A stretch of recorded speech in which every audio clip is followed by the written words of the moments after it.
Good evening, everyone. I'm Clayton Cummins. Police searched on foot and even in the air this morning for a man wanted in a carjacking at Meyer in Delta Township. This search went from there eventually to a neighborhood in Delta Township where police were able to make an arrest. Fox 47's Christopher Lane reports.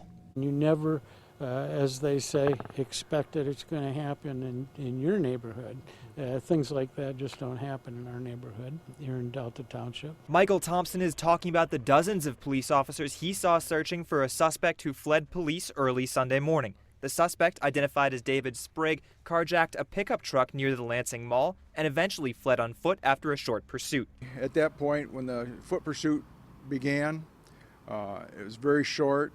The individual had a gun pointed to his head. Our deputies attempted to negotiate with the individual. The suspect took off again. The suspect did fire a round. The deputies backed off at that point. This quiet neighborhood saw dozens of police officers here trying to find the suspect, where they eventually found him in a shed on the street behind me. Eaton County Sheriff Tom Reich tells me that the suspect had shot himself in the head before he was detained by police. He was transported to the hospital by Delta Fire EMS, where the last I knew he was still alive. Neighbors told me the search was terrifying. We heard the helicopter a couple times over, in the early morning hours.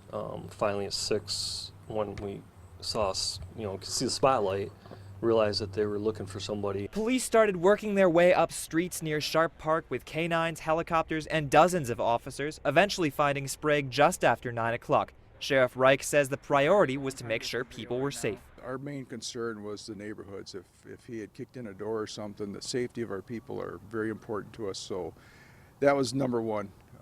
And we had enough people out here to make that happen, to make our community safe again. In Delta Township, Christopher Lane, Fox 47 News.